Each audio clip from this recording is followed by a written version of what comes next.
Olá, eu sou o professor Másio Miguel, professor de Ciências Humanas, e hoje vamos falar sobre a Guerra Fria e suas características. Pessoal, a Segunda Guerra Mundial deixou os países europeus economicamente arrasados. Com a Europa praticamente destruída pelo conflito, dois países despontaram como potências econômicas e militares e passaram a disputar o controle do mundo: Estados Unidos e União Soviética. Como você pode observar no mapa, você tem a disputa colocada entre o continente africano, asiático e outras partes do nosso globo. Sendo assim, podemos perceber que esse período chamado Guerra Fria vai ter duas divisões. A primeira pode ser de 1945, tomando como referência o Tratado de Potsdam, que dividiu a Alemanha em 4 zonas e a posterior ficará apenas 2, e a data de 1989, que seria a queda do Muro de Berlim, um símbolo da Guerra Fria. Outra referência que podemos tomar seria 1947, o discurso de Harry Truman. Ele proferiu um discurso para alertar sobre o avanço do socialismo no mundo e afirmou que era dever dos Estados Unidos contê-lo. E você pode utilizar também a data de 1991, que se refere ao fim da União Soviética. Então, esses são pontos de partida sobre o nosso tema. A primeira coisa que temos que saber seria a definição de Guerra Fria. Nesse caso, podemos dizer que é uma disputa política e ideológica pela hegemonia mundial entre os Estados Unidos capitalista e a União Soviética socialista. Como você pode perceber, você tem essa charge que vai representar o conflito ideológico colocado por esses dois pontos. Perceba, nunca houve um conflito militar direto entre as duas potências globais opositoras. Foi uma guerra de estratégias econômicas e políticas. E, neste caso, podemos citar que ela aconteceu de vários setores. Como você pode observar, tivemos uma corrida armamentista, espionagem, investimento em ciência e tecnologia, interferência econômica e militar em outros países. Tudo isso sustentado por anos de propaganda ideológica, tanto capitalista quanto socialista. Como você pode ver nesse ciclo, você tem tecnologia, campo social, campo ideológico, militar, econômico e política. Então, todos esses fatores é o que a gente vai observar a partir de agora. Observe, então, esse ponto que nós temos de destaque de características do capitalismo e do socialismo. Vamos começar, então, a discutir um pouco sobre o capitalismo. Observe a nossa imagem, você tem aí um burguês dominando vários setores da sociedade, e a gente pode definir que o capitalismo é um sistema que visa o lucro e o acúmulo das riquezas. Você pode perceber que tem como base a propriedade privada, o livre comércio, no caso comercial e industrial, e a obtenção de lucro. É nele que os meios de produção, terras, fábricas, máquinas e o capital, o dinheiro, são propriedades privadas, existindo, portanto, um dono que pode contratar ou demitir os trabalhadores que quiser. Por outro lado, você vai ter aí as características do socialismo. Observe que é um sistema que visa a igualdade da sociedade, no qual o Estado centraliza os meios de produção. Observe que a base da socialização seriam os meios de produção que devem ser coletivos e controlados pelo Estado. É o que nós chamamos de economia planificada, que vamos detalhar mais adiante. Nesse caso, quando a gente olha para os Estados Unidos como ponta da lança, os caras desenvolveram o que chamamos de doutrina Truman. Esse foi o nome dado ao discurso desse presidente. Como vocês podem ver, é dado à política externa estadunidense, caracterizada por medidas que dificultavam a expansão geopolítica da União Soviética. Como exemplo dessas medidas, podemos citar a recuperação europeia através do Plano Marshall. Você pode observar que a doutrina Truman propagava um discurso alarmista dentro e fora dos Estados Unidos sobre o perigo da expansão soviética pelo mundo. No início dos anos 50, a propaganda antissocialista da Guerra Fria já havia surtido efeito, e o medo do socialismo tornou-se paranoia entre a população dos Estados Unidos. É nessa época que vai surgir um senador republicano chamado Joseph McCartney, que aproveitou esse clima tenso para aprovar a criação de comitês que perseguiam e puniam pessoas suspeitas de atividades consideradas anti-americanas. Era o início do que nós chamamos de macartismo, um movimento de perseguição a todas as pessoas consideradas socialistas, comunistas ou simpatizantes do regime de esquerda, mesmo sem haver qualquer prova contra elas, como um discurso nacionalista. O movimento apelava para que os americanos ajudassem a deter o socialismo. Muitos foram presos, perderam seus empregos por suspeitas de práticas socialistas ou anti-americanas. Também conhecido como um período de caça às bruxas, o macartismo provocou graves violações aos direitos constitucionais americanos de liberdade de expressão e começou a perder força no final da década de 1950, quando já não tinha mais o apoio da maioria da população. Quando você olha para o lado da União Soviética, em resposta à doutrina Truman, nós temos aí o Bureau de Informação Comunista, o Cominform.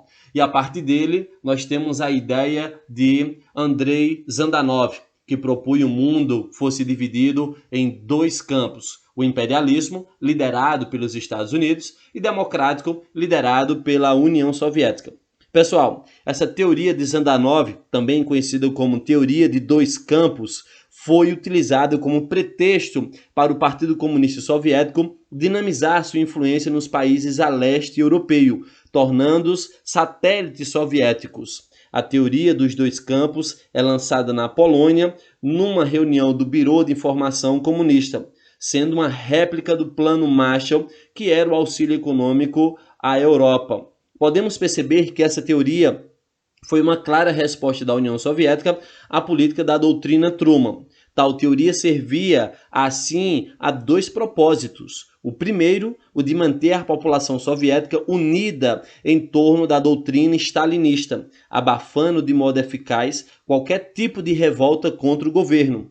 Segundo, servia para demonizar os Estados Unidos, tornando os inimigos a serem batidos pelo bem da sociedade proletária, facilitando a união dos comunistas espalhados pelo mundo em torno da União Soviética. Então você observa aí o clima de tensão colocado entre essas duas nações. Outra característica importante do capitalismo, avançando, seria discutirmos a democracia. Observa a imagem que temos aqui a democracia representativa à esquerda e a democracia direta à direita. Observe que as pessoas, através do voto, podem escolher seus representantes e, a posterior, escolher suas leis. Do outro lado, você vai ter o socialismo, que vai ter a ideia de partido único. Observe que, nesse quesito, você vai perceber que um grupo não deixa outros grupos discutirem. Observe que essa ideia de partido único vai trazer a censura rigorosa aos meios de comunicação e aos artistas, sendo reprimidas as manifestações contrárias ao regime, pois apenas a palavra deles é válida dentro desse contexto. Então, observe aí a diferença colocada no campo da política. Outro destaque importante é falarmos sobre propriedade privada dos meios de produção. Meios de produção é relacionado a terras, fábricas, máquinas. Observe essas imagens. E, sobretudo, capital. São propriedades individuais. O sistema capitalista, ele vai trazer para a gente a garantia do direito à propriedade privada a todos. O desenvolvimento do capitalismo só acontece quando os detentores do meio de produção têm a garantia da posse privada. Sendo assim, eles somente são detentores dos meios de produção porque possuem a garantia de posse e, dessa forma, eles podem produzir lucro. O objetivo de todos aqueles que detêm o capital e os meios de produção é obter a maior quantidade de lucro possível dentro de sua economia.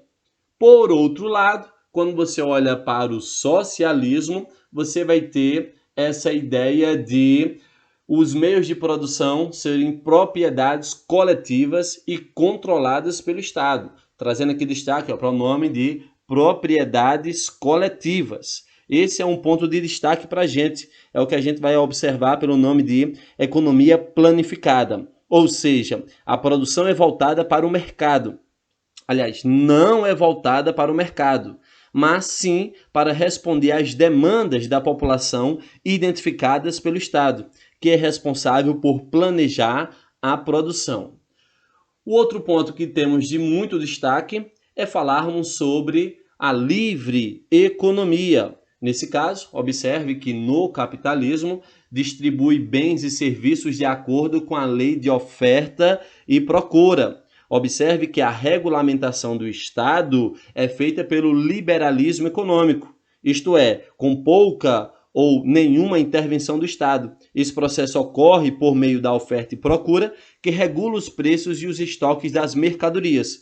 O Estado tem a responsabilidade de intervir somente em casos delicados e também na implantação de medidas que garantem estabilidade econômica.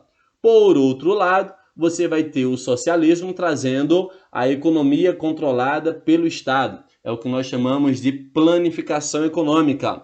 Isto é, a produção e a distribuição das riquezas deveriam ser planejadas pelo Estado. Quando a gente fala isso, você deve ter em mente a seguinte ideia: a produção e a distribuição das riquezas deveriam ser planejadas para que nada falte às pessoas. O governo vai definir os artigos e as quantidades que as indústrias soviéticas deveriam produzir. Também determinava o preço e estipulava o valor do salário dos funcionários. Então, observe aí pelas imagens que o Estado controla toda a economia. As pessoas não têm nenhuma liberdade. Outro ponto de destaque durante a Guerra Fria para o capitalismo é falarmos do Plano Marshall. Você pode observar aí pela imagem que é um programa de ajuda financeira para a reconstrução dos países capitalistas da Europa após a Segunda Guerra Mundial. Foi a maneira que os Estados Unidos encontrou para confirmar que esses territórios ficariam do lado capitalista. Por sua vez, a União Soviética vai criar a estrutura do Comecon, que é um conselho para assistência econômica mútua, cujo objetivo era ajudar financeiramente os países socialistas. Perceba, o que os Estados Unidos faz, a União Soviética dá uma resposta no mesmo tom, com a mesma característica. Podemos citar agora também o plano da OTAN, a Organização de Tratado do Atlântico Norte. É uma aliança militar formada inicialmente por 12 países, comprometidos com a defesa mútua de seus integrantes. Observe aí que nós temos pelo mapa toda a América, temos o caso da Europa, alguns territórios na Ásia, dando destaque para o Japão. E, em contrapartida, o grupo do socialismo vai desenvolver o Pacto de Varsóvia, que seria justamente uma aliança militar cujos membros se comprometiam a fornecer ajuda mútua caso algum deles fosse atacado. Observe no mapa que você vai ter ali a União Soviética como centro irradiador de todo esse processo. O capitalismo e o socialismo brigando no que nós chamamos de Guerra Fria também vai partir para o campo da espionagem. Você vai ter aí os Estados Unidos desenvolvendo a CIA e o socialismo desenvolvendo a KGB. Aqui eu coloquei para vocês 3 imagens para mostrar esse processo de espionagem. Você tem aí um guarda-chuva que tem um dardo para tranquilizar as pessoas. Você tem aí uma luva com um revólver engatilhado. Perceba que a parte de atirar é você pressionando sobre o corpo da pessoa. E temos aí um sapato com um dispositivo de GPS. Observe então que a espionagem ela trabalhava em vários campos integrado dentro da sociedade. E, por último, podemos aí falar sobre a nomenclatura que aquela época recebia. Você tem aí falando sobre primeiro mundo, segundo mundo e terceiro mundo. Observe que, nesse período, o primeiro mundo são considerados os países capitalistas. Nesse caso, são grupos que têm características em comuns, feito economias fortalecidas, alto índice de industrialização, elevado nível tecnológico, além de suas populações apresentarem indicadores sociais elevados, tais como boa qualidade de vida, bons rendimentos, baixos níveis de analfabetismo, boa expectativa de vida, entre outros. O segundo mundo, como você pode observar na imagem, é constituído por países socialistas, que possuem economia planificada. E quando você observar aí, para a América Latina, a África e uma parte da Ásia, eles vão ser categorizados como terceiro mundo, que fazem parte desse grupo economias subdesenvolvidas. O criador da expressão foi um economista francês, Alfred Soave, acabou criando essa expressão para designar economias que estavam em desenvolvimento. Então, você tem a característica principal, que são países capitalistas pobres, que vão ficar marginalizados diante desse cenário.